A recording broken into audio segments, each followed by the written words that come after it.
Bonjour à tous et à toutes, bienvenue sur le podcast Mama Libré, un podcast qui vous inspire et vous informe sur le sujet de la naissance et vous redonne votre pouvoir, votre liberté, de la conception au postpartum. On parlera ici de naissance physiologique, de préparation à la naissance, d'allaitement, de conception et de postpartum. Si vous aimez ce podcast, n'hésitez pas à vous abonner, à partager sur vos réseaux sociaux et bien sûr, le top du top, à mettre 5 étoiles sur votre plateforme d'écoute. Donc bonjour Christophe. Bonjour. Je te remercie de m'accorder ton temps aujourd'hui pour nous parler de ton expérience de papa, puisque tu as eu un petit garçon il n'y a pas très longtemps. Avec plaisir. Achille, c'est ça ? Il s'appelle Achille, ouais, il est né le 15 octobre dernier, ça fait donc quasiment 5 mois. 5 mois, ok. Dans cet épisode, je voulais t'as accepté de partager ton témoignage en tant que papa dans l'accompagnement que tu as reçu, et notamment la préparation à la naissance de ce petit garçon. Est-ce que tu es d'accord pour partager avec nous comment toi tu as vécu ça, ton parcours ? Est-ce que tu t'es senti préparé en tant que père le jour de la naissance ? Est-ce que tu étais prêt ? Comment tu as vécu cette naissance ? Eh bien, c'est un gros bloc. Pour revenir aux prémices de la naissance d'Achille, il y a eu un projet qui était commun, mais qui était dont j'ai été plutôt à l'initiative moi. Parce que j'ai 40 ans, ma compagne en a 32, et je me disais, bon, si jamais j'ai envie d'emmener mon petit crapahuté dans la montagne quand il aura 18 ans, il faudra que j'ai pas les genoux qui craquent trop à ce moment-là. Puis on a discuté, de toute façon le projet commun était assez clair, tout va bien entre nous, on s'est lancé, et sont suivis ces 9 mois de grossesse. Mais ces 9 mois de grossesse, ils sont différents pour une femme et pour un homme. Les hommes dont on parle peu. Alors, les hommes dont on parle peu. Les hommes qui sont aussi très pudiques, oui, avec leurs sentiments, très pudiques avec tout ce qu'on connaît. Ils sont bruts de décoffrage et puis ils communiquent pas beaucoup. Et moi, je suis un homme qui communique pas beaucoup, mais qui fait des efforts. Et donc, j'ai suivi ces 9 mois de grossesse. Et on pourra revenir sur les différentes étapes, parce que là, je vais pas les remémorer aussi rapidement. Mais j'ai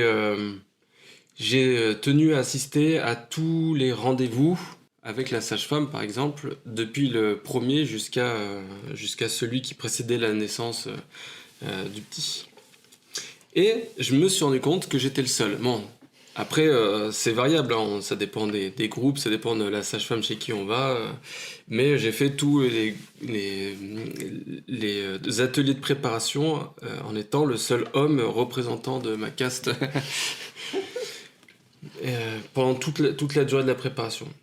Ça m'étonne pas trop parce que en général, on dit toujours que c'est une histoire de femme, c'est bien resté dans les esprits, même encore aujourd'hui, et c'est bien dommage. Et en plus de ça, de la bouche des femmes qui étaient là, de leur bouche même, les hommes, ils travaillaient parce que du coup, il faut bien ramener la viande à la maison après être revenu de la chasse, et puis les hommes ont des choses plus importantes à faire apparemment que de préparer l'accouchement. Mais comme je tombais pas des nues non plus parce qu'on en parle quand même beaucoup. On entend parler souvent de cette charge mentale pour les femmes et du poids de la famille qu'elles supportent quasiment seule. Ça change petit à petit, donc c'est plus vraiment le cas. Il y a beaucoup de gens comme moi maintenant. Mais dans une société, il y a beau avoir beaucoup de gens comme moi, il y a encore beaucoup de gens qui ne font pas attention à ça ou qui ne peuvent pas suivre la maternité. Ça peut exister aussi. Quand madame commence à être en arrêt maternité, c'est ça, hein, qui précède le congé maternité, c'est pas forcément le cas pour monsieur non plus. Moi, il se trouve que je peux arranger mon emploi du temps professionnel ce qui m'a permis de suivre ça. Et ça m'a permis d'être vraiment très présent. Et j'en suis content, je m'en suis aussi rendu... Je me suis aussi rendu disponible, donc j'ai fait l'effort. Et c'est vrai qu'il faut, dès le début, s'accrocher au projet. Est-ce que tu penses que c'est quelque chose qui, quand tu dis s'accrocher au projet, qui a contribué à construire ta position et la position que tu occupes aujourd'hui auprès de ton enfant, auprès de ton fils ? Alors oui, mais là, je vais te dire un secret.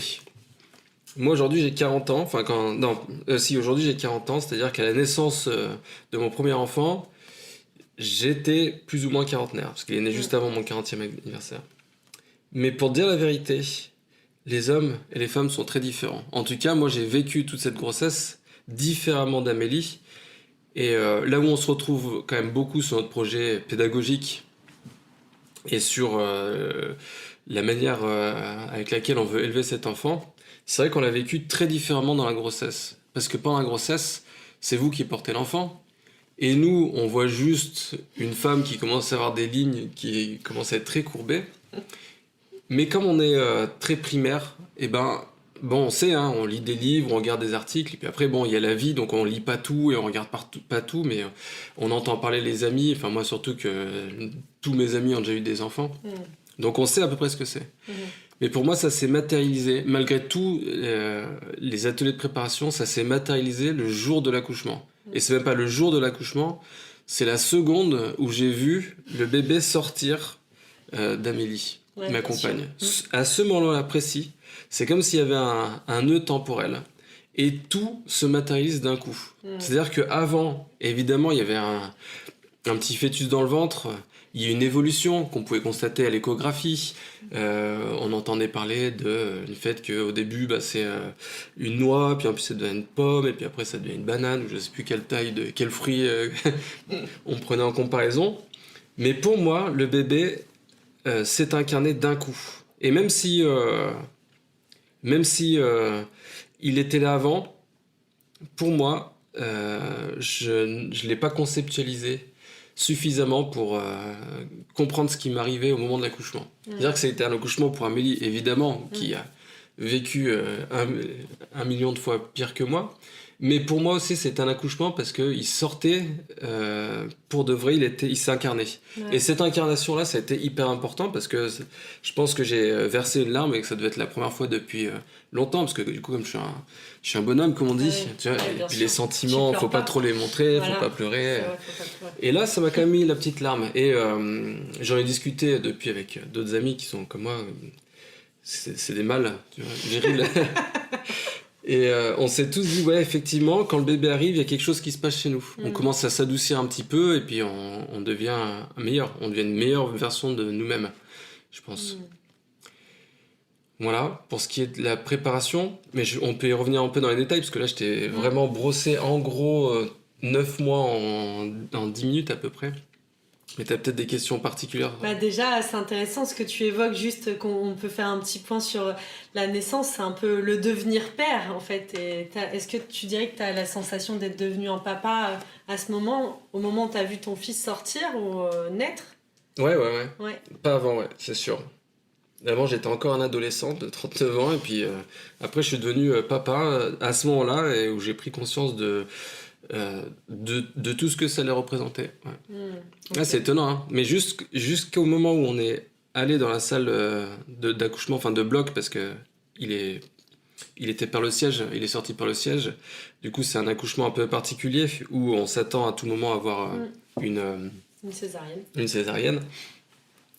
Jusqu'au moment où on est rentré dans le bloc, je me suis dit, bon, il y a quand même une chance qu'on me dise, non mais en fait, le bébé ne vient pas là, on vous l'a livré, il est ici, c'est évident qu'il ne va pas sortir du corps de cette femme, c'est trop compliqué.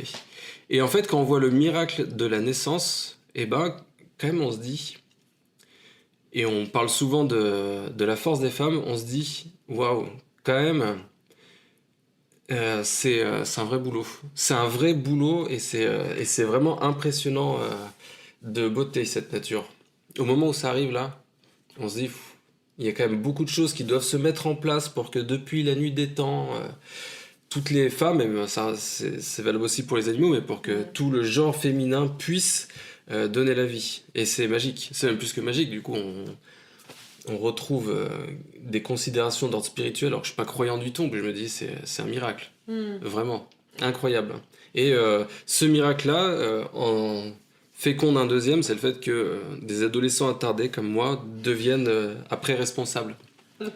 Et pères, du coup, responsables de leur progéniture et puis de beaucoup de choses. Parce que toi, ça a changé beaucoup de choses dans ta vie ?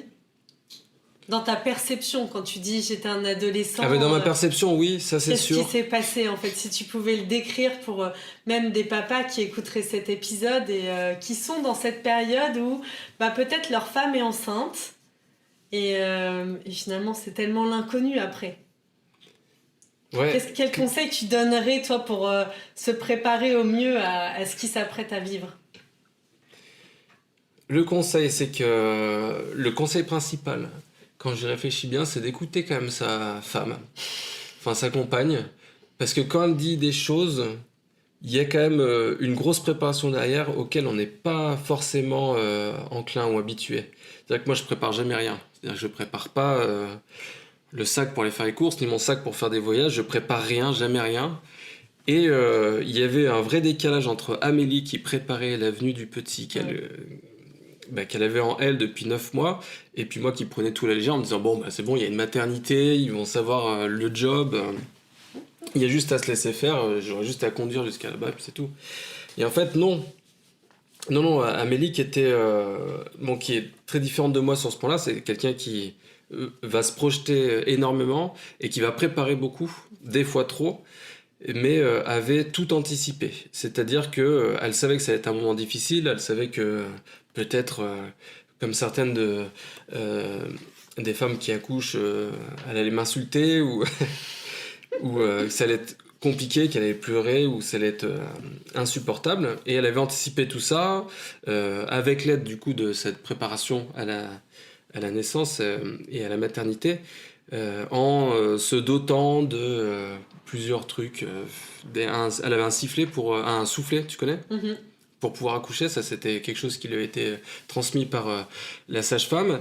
Et puis elle avait toute une panoplie de rituels, d'huile de massage, de trucs pour pouvoir faire passer les contractions, la respiration, faire des bruits, des sons graves, caverneux dans le corps. Elle avait lu tout ce qu'elle pouvait lire et elle se préparait du mieux qu'elle pouvait. Puis moi je lui disais juste t'inquiète pas, ça va bien se passer. Ceci dit, ça avait quelque chose de rassurant. Tu vois, quand t'as un ado attardé qui est à côté de toi qui dit mais non, ça va bien se passer, tout ça, tu dis lui, il doute de rien, ça va, il sera là le jour J, et puis ça se passera bien, et je pourrais lui crier dessus en fait. Mais ça s'est très bien passé, et quand le conseil d'écouter sa femme, c'est vrai que quand j'étais petit, j'avais... alors, tu vas me dire, c'est peut-être un peu débile, tu enlèveras ce passage si tu veux, mais quand j'étais petit, j'avais des lapins. Et mes parents pensaient que les 2 lapins étaient du même sexe. Mais en fait, pas du tout. Du coup, ils ont eu une portée. Et on se connaissait pas du tout, mais on a vu la femelle qui s'arrachait des poils, tu sais, pour faire un nid. Mais on comprenait pas ce que c'était ce signal, parce qu'on pensait tellement que c'était 2 mâles ou 2 femelles qu'il y avait aucun souci. Et elle préparait son nid, et puis nous, chaque fois, on nettoyait les poils, parce qu'on trouvait qu'il y avait trop de poils, puis elle faisait des poils derrière le canapé, alors du coup, on les enlevait, tout ça. Et un jour, je portais la lapine, parce que je trouvais qu'elle allait un peu mal, puis elle saignait. Et elle a accouché dans mes mains, c'est-à-dire qu'il y a le premier qui est tombé par terre, et ensuite j'ai compris, et je l'ai mise derrière le canapé, où j'ai mis des espèces de papiers journaux, ce que j'ai trouvé pour essayer de faire un nid, et j'ai ramené le petit qui était tombé, je pense qu'il y en avait un qui avait le train arrière qui était mort, donc je pense que c'était lui, et je lui avais ramené le petit, et puis on l'avait laissé tranquille ici.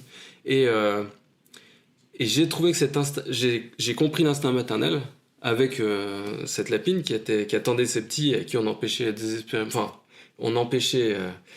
parce qu'on comprenait pas de faire son nid, et je l'avais mis en parallèle parce que à l'époque j'avais 13 ans, aujourd'hui j'en ai 39, mais je suis pareil dans la tête, tu vois. Et j'ai mis ces 2 choses en parallèle, je me dis oui, en fait une femme est préparée, conditionnée, c'est ce qu'on appelle l'instinct maternel, ça existe vraiment, beaucoup plus conditionné que nous. Donc voilà, faut bien écouter sa femme. Et elle a besoin de l'homme dans ces moments-là. Et l'homme, c'est pas juste un joyeux luron qui est là pour détendre l'atmosphère, c'est aussi quelqu'un qui doit s'impliquer dans la préparation et qui doit se préparer à ça, qui est très très fort. Ce que tu dis, c'est hyper important parce qu'on parle beaucoup, tu vois, aujourd'hui de plus en plus de physiologie de la naissance, physiologie de l'accouchement, et on explique que dans la physiologie de cet accouchement, un des premiers besoins de la femme, pour que ça se passe au mieux, cette naissance, et que ça se fasse le plus naturellement possible, c'est la notion de sécurité. Et la notion de sécurité, elle est énormément incarnée par l'homme, en tout cas par le partenaire, le conjoint, la personne qui va nous accompagner le jour de la naissance. Vous êtes le symbole de vraiment, vous venez incarner la sécurité, la barrière entre l'extérieur et nous, puisque c'est un moment de grande vulnérabilité et tu l'as vécu, tu étais là. Et dans ce grand moment de vulnérabilité où parfois quand on se trouve à la maternité entouré de gens qu'on ne connaît pas, la seule personne référente qui va être à même d'assurer notre sécurité quelque part, ou de nous rassurer, d'être là de façon bienveillante, prévoyante, bah, ça va être son partenaire, son conjoint. Ouais. Et ça se joue énormément dans l'inconscient de la femme. D'ailleurs, il y a plein d'exemples de femmes qui décrivent dans leur naissance un papa qui est pris dans un embouteillage ou qui est en retard, pris dans une réunion. Et ben, l'accouchement va être plus long parce que retardé par la femme, parce que c'est un besoin hyper important de sentir que son partenaire, il est là. Et en effet, il faut un partenaire qui tienne la route, donc qui soit un minimum préparé pour pas paniquer au moindre détail qui pourrait sembler anormal. Et en même temps, il y en a plein ce jour-là. Ouais. Même comme tu disais, peut-être toi, comment tu as vécu aussi ça, de voir ta femme, tu vois, il y a beaucoup d'hommes qui parlent de ça un peu parfois qui sont un peu traumatisés par ces naissances. Toi, vu que tu t'étais préparée, quelque part, t'as eu le temps de peut-être envisager cette naissance. Non. Comment c'était pour toi de voir ta femme dans cet état ? Je vais revenir juste un mois avant l'accouchement, parce que un mois avant l'accouchement, donc le fœtus est valide, c'est ça, on dit que on peut accoucher n'importe quand à partir de la fin du 8e mois, c'est ça, au début du 9e mois, je sais plus exactement. Et je travaillais à Saint-Malo. Saint-Malo, c'est très loin de Chambéry, du coup. Oui. Amélie m'a dit, bon, maintenant, il faut que tu rentres, parce qu'à partir de maintenant, il peut arriver à peu près n'importe quand, même s'il n'y a aucun signe qui le présupposait. Mais elle m'a dit, il faut que tu rentres. Et moi, je disais, non, je suis en train de bosser, il faut que je continue. Et puis, ça allait pas, parce que du coup, elle voulait absolument que je rentre. Bon, comme je suis quelqu'un de sensé, que je l'écoute, je suis rentré finalement. Et j'ai passé le dernier mois, parce que les 3 dernières semaines, parce qu'il est né un peu avant le terme, me semble-t-il, c'est il y a 5 mois, mais j'ai l'impression que c'est loin maintenant. Et j'ai télétravaillé pendant toute cette période. Et ces signes-là, je les ai écoutés et accueillis quand même, parce que c'est vrai que, comme tu parles de sécurité, c'est vrai que c'est un besoin qui est fort chez vous, enfin en tout cas qui était très fort chez Amélie. Et je l'ai quand même écouté, parce que bon, je suis quelqu'un de bienveillant, et puis de 2, quand on parle, j'écoute, c'est un minimum. Et tu parlais de comment est-ce que j'ai vécu le fait qu'Amélie, les jours de l'accouchement, c'est ça, elle se transforme, ou ça soit un peu compliqué, les signes qui font que le bébé arrive et qu'il faut se préparer. Ben, j'en étais toujours pas prêt, j'étais absolument pas prêt, j'étais juste rentré parce qu'elle m'avait dit de rentrer. Et moi, j'attendais le terme sagement. Je me suis dit, bon, elle va naître pendant le terme. Et un soir, j'étais en train de boire des bières. Bon, ça arrive de temps en temps. Mais je m'étais accordé un soir par semaine où j'allais boire. Et je me suis dit, j'espère qu'il ne va pas arriver le soir où je vais boire des bières. Et évidemment, il arrivait le soir où j'étais en train de boire des bières. Et du coup, Amélie m'appelle, donc je sais pourquoi elle m'appelle. Je rentre en 4e vitesse. Elle avait juste perdu les os, mais elle n'avait pas de contraction encore. Elle était très calme, elle prenait une douche. Et quand je suis arrivé, donc je commençais à faire le sac. J'ai dit, bon, c'est bon, t'as tout préparé, la valise elle est où, qu'est-ce qu'il faut qu'on prenne? Le mec il débarque comme d'habitude, parce que les mecs débarquent toujours quand les femmes ont tout préparé. Et elle me dit, non mais reste tranquille, là j'ai juste perdu les os, j'ai pas encore de contraction, ça veut dire qu'on a un peu de temps, et que d'ici 2 heures je pourrais appeler la maternité pour savoir si, vu qu'il n'y a pas de contraction, c'est-à-dire qu'il n'y a pas de travail, j'ai juste perdu les os entre guillemets. Donc elle maîtrisait très bien son sujet, c'était même elle qui m'avait rassuré sur le coup. Enfin, moi j'étais pas inquiet, j'étais juste en speed, enfin, moi je voulais absolument y aller tout de suite pour que ça se passe bien. Et en fait, c'est elle qui a géré tout son accouchement, quasiment. Tu vois, on est arrivé à la maternité de Chambéry. On a été pris en charge au bout d'1 heure, parce que comme ça, il n'y avait pas de contraction, il n'y avait pas de caractère d'urgence. On nous a placés dans une salle. Il y a une personne qui allait voir si le col était dilaté, pas du tout dilaté, du coup on a encore attendu toute la nuit. Et on est rentré un mercredi soir et le bébé naît vendredi soir. C'est-à-dire qu'il y a eu un gros travail de préparation, on attendait les contractions et l'équipe a dit que si jamais les contractions ne venaient pas, on allait les déclencher. Mais jeudi soir, donc 24 heures après, les contractions, des petites contractions qui sont arrivées. Moi, je lui faisais des massages comme ça dans le bas du dos pour essayer de faire venir les choses, tout ça. Et les contractions sont arrivées, ils ont dit, bon, on va pas déclencher, on va attendre. Malheureusement, dans la nuit, les contractions sont reparties. Et ils ont réenclenché les contractions le vendredi matin. Et Achille est né à 18h, il me semble, de mémoire. Donc, c'est 24 heures là qui ont été... 24 heures. Non, c'était 48 heures quasiment de préparation à l'accouchement où on avait perdu les os et puis on se préparait à ce qu'il arrive. Et Amélie avait préparé toute sa valise avec tout ce qu'il fallait. Si ça marchait pas, il fallait faire des massages. Si les massages ne marchaient pas, il fallait, je sais plus, écouter de la musique. Elle s'était acheté un casque pour couper les sons, pour être sûre de ne pas entendre d'autres mamans qui hurlaient à côté. Ah, c'était vraiment bien préparé.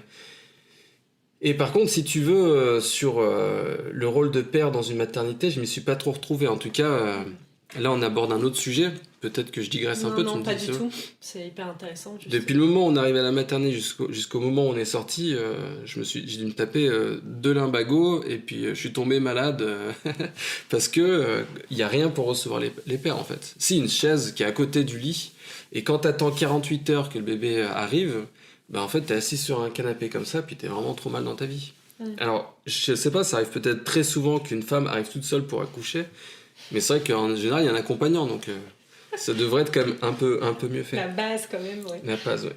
Donc, j'ai vécu 2 jours dans un fauteuil mal, comme ça, j'étais vraiment... Parce que, en fait, je suis rentré en même temps qu'Amélie à la maternité, et je suis sorti en même temps qu'elle.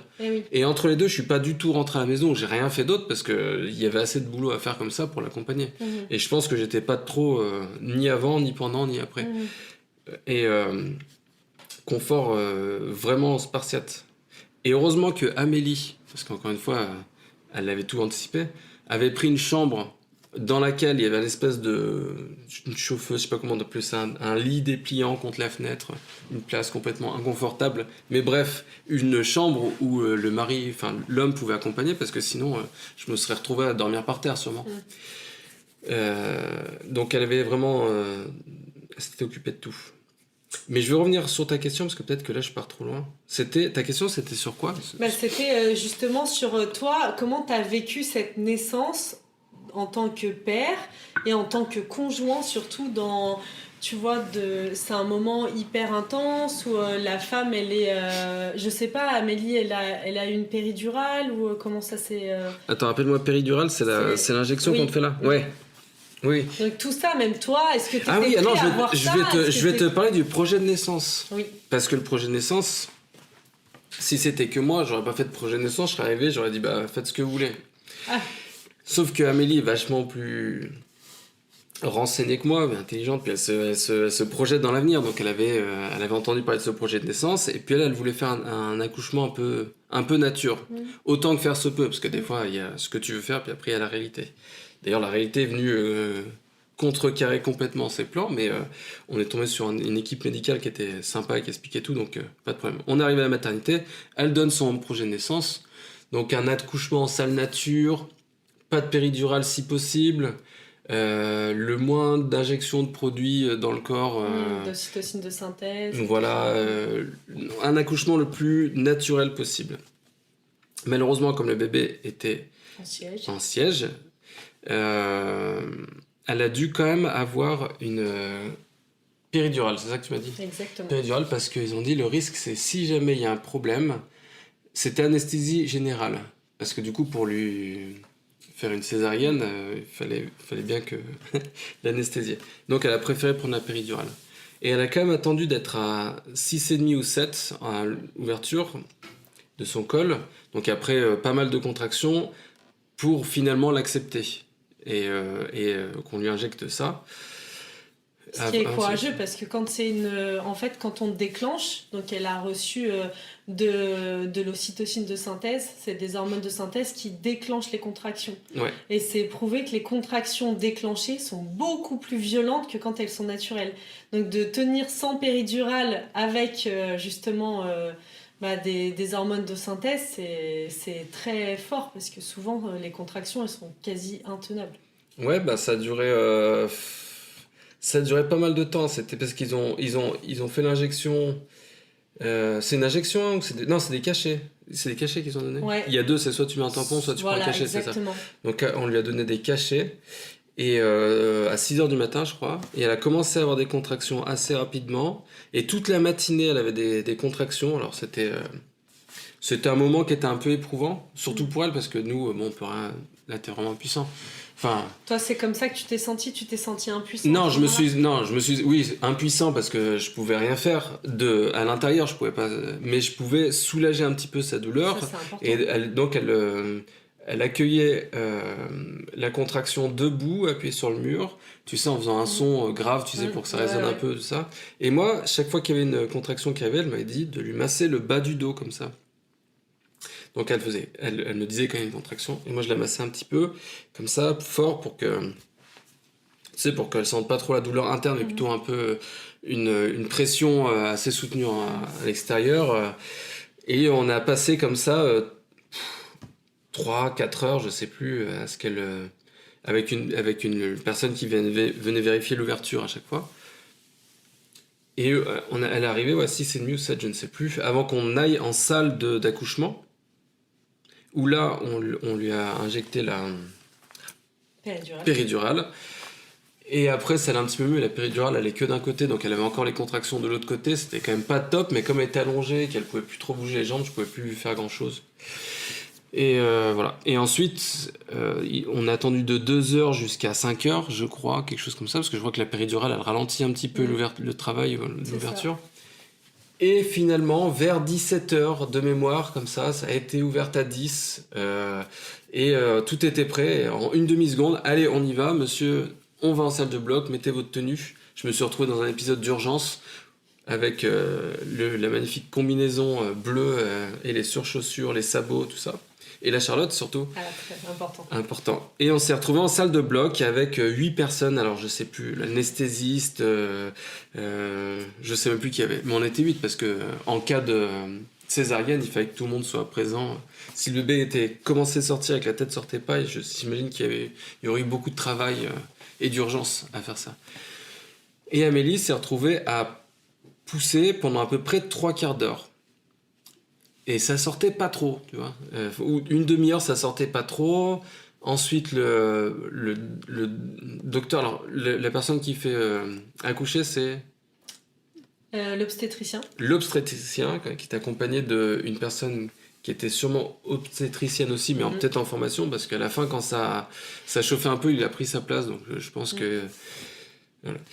Il faisait sortir, puis il disait, bon, alors madame, je suis pas pour l'épisiotomie, j'ai bien lu votre projet de naissance, mais quand même, là, votre périnée, à un endroit, n'est pas assez souple, et on voit bien que ça pourrait passer, mais ça ne passe pas. Est-ce que vous voulez pas tenter une épisiotomie? Et Amélie a dit, contraction, elle a encore essayé 2 contractions de l'expulser, avant de dire, bon, ok, là, il n'y a pas le choix, mais là, parce qu'il insistait, parce que là, j'insiste. Donc, on sentait que dans lui, il y avait un petit caractère d'urgence quand même, ou en tout cas, il a dit, vous allez vous fatiguer, là, ça fait déjà 3/4 d'heure que vous poussez, on en est, je sais même plus ce qu'on avait sorti ou pas. Moi, je suis resté du côté d'Amélie. Ok. Je suis une chuchote, j'aime pas trop voir ces trucs. Donc voilà, je suis resté là, je savais pas, il y a peut-être 1 ou 2 jambes qui sortaient, je sais plus exactement. Épisio. Contraction, c'est sorti. En tout cas, les 2 pieds et les 2 jambes étaient sortis, comme il était à l'envers. Et il restait plus que la tête à expulser. C'est là où j'ai vu ce petit corps sans la tête. Et en dernier recours, donc l'obstétricien a pris les choses en main et apparemment il a mis un doigt dans la bouche pour pouvoir tirer la tête. Ça se pratique, ça. Et j'ai vu donc l'expulsion finale et puis il a posé sur le ventre d'Amélie et c'est là où j'ai pris conscience qu'en fait il y avait vraiment un bébé dans ce C'était vrai. ventre-là, c'était vrai, c'est bien sorti comme on a lu dans les manuels de sciences des vies de la Terre depuis Les qu'on cours était. d'SVT disaient vrai. Ça marche, les vidéos, c'était bien exactement ce qui s'est passé. Donc ouais, j'ai vécu un vrai accouchement. Et le bébé était posé là, donc il a fallu l'aspirer un peu parce que comme il était né comme ça, il avait aspiré un peu de je sais pas quoi, liquide. Et ils l'ont embarqué 1 minute, pas plus. Et ensuite, ils sont revenus le poser sur le ventre d'Amélie avec quelques serviettes chaudes, parce que comme on était en bloc, il faisait 15 degrés, je crois. Et voilà, il était là. Le problème, c'est qu'Amélie pouvait pas le voir parce qu'il était vraiment la tête sous son menton. Elle me disait, il est beau. Je fais, ouais, je crois qu'il est pas mal, ouais. Et là, c'est le moment dont je parlais tout à l'heure où tu prends conscience que ça arrive, que c'est ton bébé, que toi, t'es papa et que, voilà, c'est la fin de la récréation. Les choses sérieuses vont commencer. Les choses sérieuses vont commencer. Et ça commence tout de suite dès l'entrée en salle en maternité. Parce que dès les premiers soins, dès qu'on l'habille pour la première fois, qu'on lui met la couche, et ben en fait, il y a du travail pour tout le monde, enfin pour tous les deux. Dans un couple, il y a vraiment beaucoup de travail. Donc, première nuit où il s'est réveillé plusieurs fois, donc c'est moi qui me levais, parce que, bon, Amélie, épisio, elle est allongée, elle a déjà assez souffert, et puis c'est moi qui allais chercher le petit pour essayer de le bercer un petit peu, de le calmer, puis ensuite l'emmener au sein. Et ça, du coup, on est resté si je calcule bien, samedi, dimanche, lundi et mardi, donc 4 jours, et où on est resté ensemble. C'est là où j'ai pris froid, parce que du coup, j'étais juste sous la fenêtre, dans un petit lit comme ça, avec un petit truc, et puis les femmes, enfin, c'est pas des femmes de ménage, les femmes d'entretien qui arrivaient le matin en disant « Monsieur, faut replier le lit avant 9h, parce que... » voilà. Comme si il y avait que madame qui s'était réveillée la nuit pour s'occuper du petit. J'étais bien dégoûté par ce sort tragique qui m'est arrivé, mais bon, j'ai rien dit. Ouais, aucune considération pour les papas, quoi. Bah, j'ai trouvé qu'on était quand même... Enfin, que j'étais un peu maltraité, quand même. Mais bon, après, je me dis qu'il y a peut-être des mauvais exemples de papas qui sont peut-être passés par là avant, ou tout ça. Mais en tout cas, j'ai bien fait mon job. Enfin, j'ai l'impression d'avoir été utile, là où j'étais. S'il y a quelque chose... Si t'avais un deuxième enfant, Mmh. est-ce qu'il y a des choses que tu ferais différemment?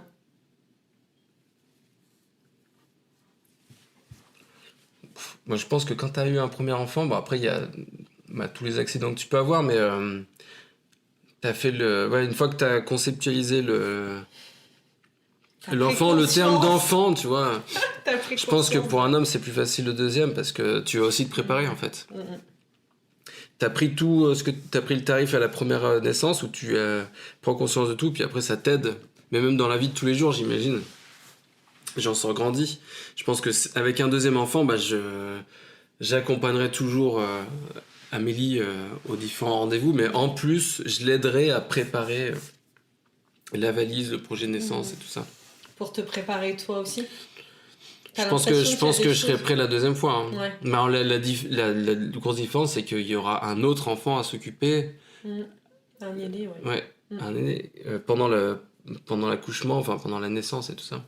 C'est vrai que là, on était que 2, on est devenu 3, mais quand on passe de 3 à 4, c'est autre chose. Et heureusement qu'il y a le premier avant le deuxième. Ah, c'est n'importe quoi ce que je dis, parce que, évidemment, que le deuxième n'arrive pas avant le premier. Voilà. T'avais une autre question ? Bah écoute, non. Je te remercie pour ton échange, ton partage, pour tout ce que tu as partagé, pour le témoignage qui va sans doute servir pour plein de papas qui peut-être se sont même pas préparés et savent même pas ce que c'est un projet de naissance. Ah ouais, préparez-vous. Hein. Préparez-vous, faut les s'intéresser avant pour tomber d'un peu moins haut. Non, attends, je rajoutais un truc, c'était... Ah ouais, il y a 2 choses que je ne comprends pas. Je comprends pas comment les papas ne peuvent pas être présents sur toute la longueur de l'accouchement et après jusqu'à la sortie de la maternité, mais il y en a sûrement qui ont des boulots. Tu veux dire, comprends pas pourquoi les papas d'eux-mêmes ne s'intègrent pas plus dans ce processus. Mais après, je pense que la réponse est peut-être du côté professionnel.